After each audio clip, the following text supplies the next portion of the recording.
Yo, what's up? Welcome back. We're here again to recap the World Cup. If you missed it, we currently just finished the round of 16. Tomorrow morning, we start the round of 8. Uh, so, very exciting games. A lot of storylines going in that I definitely want to talk about. So, we're just going to run through all the games, give you my thoughts on the games, watched them. Enjoyed it a lot. The round of 16 to me was very exciting. Unfortunately, a couple teams that I was hoping could get it done didn't manage to. But, it is what it is when you're playing the best in the world. So we'll go ahead and start where everyone wants to start, the Netherlands versus the United States. As I predicted in my recap of the group, I thought Netherlands would win this game. It ended up being a 3-1 scoreline, as you can see over here. So the U.S. did score 1 goal. Netherlands managed to get 3. The game to me looked close. The U.S. had chances. They weren't able to finish, and obviously they ended up being beat. To me, I said it in the very beginning of the World Cup, and in my TikTok videos of watching the Netherlands through the group stage. In my opinion, the Netherlands is very dangerous, and I actually think if you look at their next matchup against Argentina, they actually pose a pretty good threat to Argentina as well. In my opinion, I think they defend really well. They take their time and they capitalize on chances, and they're able to score. So, Netherlands versus Argentina coming up next. That's tomorrow at 11 a.m. for me here on the West Coast. So we'll go ahead and drop down to the second game, which is Argentina versus Australia. And I just want to give a shout out to Messi, who is obviously playing great this World Cup. He's definitely finishing. He's getting goals. He's getting assists. He's definitely a focal point of Argentina's plan, and you can see how that's paying off big for them. They managed to beat Australia 2-1. In my opinion, I didn't think this game would even be that close, but Australia played well, and this is a good run for them, finishing top 16. So shout out to Australia. So Argentina in that matchup with the Netherlands in the round of 8. Going down, we have Japan versus Croatia. Japan obviously being one of the best stories of this World Cup. Very shocking result that they've had so far, and they've finished top 16, kind of where they normally cap off. They haven't been able to get over that hump. It was 1-1. They ended up going to penalties, where Japan's penalties really weren't that great, and the Croatian goalie was able to save 3 in a row, or he saved 3 total. So they end up losing penalties 1-3. I thought their penalties were actually pretty poor, unfortunately for them, which ended up eliminating them and sending them home.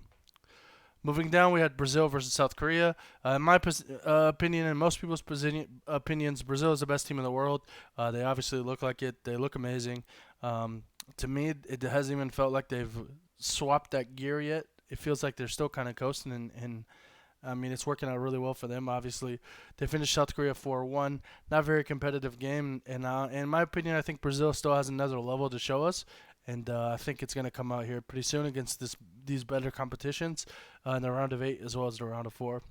So we have Croatia versus Brazil. In my opinion, I do think Brazil is going to get this done pretty easy. I don't think Croatia has quite the firepower to handle Brazil. And just real quick to make sure my prediction for the first game is clear, I actually do think the Netherlands is going to beat Argentina. Unfortunately for Messi, I think this is a top 8 World Cup for him. I'm going to go with the Netherlands versus Brazil in the round of 4. Next, we have England versus France, which hype matchup. This game is crazy. In my opinion, I think it could be high scoring. I think it's definitely going to be high volume, high pace. Uh, I'm leaning towards France in this game. And just to recap, their round of 16, England got a very comfortable, easy win over Senegal, which I thought would happen in my prediction videos. I did mention that I think England will handle them pretty easily, and France as well, 3-1. Mbappe also looking very impressive for France. I think he's scored in every game. He scored 2 goals in one game, so he looks amazing. I think that to me that round of 16 game, other than the last one, is the most, or sorry, round of 8 is the most hype. And just to go to the last one, we had Morocco versus Spain, Portugal versus Switzerland. Portugal obviously dominated Switzerland, wasn't even close, and Ronaldo didn't even start due to his attitude. So I think Portugal's in a pretty good spot here. Morocco with the upset win over Spain. Shout out to Morocco. Spain has done this 2 World Cups in a row where they kind of play very conservative. A lot of passing. so they don't really vary their attack too much. They want to pass around the back and slowly work their way up, which doesn't lead to a lot of goals. And unfortunately, 2 World Cups in a row, they lose in penalties. So Morocco gets the win in penalties. Shout out to the Moroccan goalie, who obviously had a couple saves there as well. So the last round of 8 matchup is Morocco versus Portugal, which is crazy. What a run for Morocco! But I do think it does end in the round of 8. I think Portugal gets that done. So the matchup, I believe, the top 4 is going to be Netherlands versus Brazil and Portugal versus France. That's my opinion. So very hype the next few days to get to watch those, and I'm excited to see more football tomorrow. So if you like this kind of recap, I know this one was a bit longer.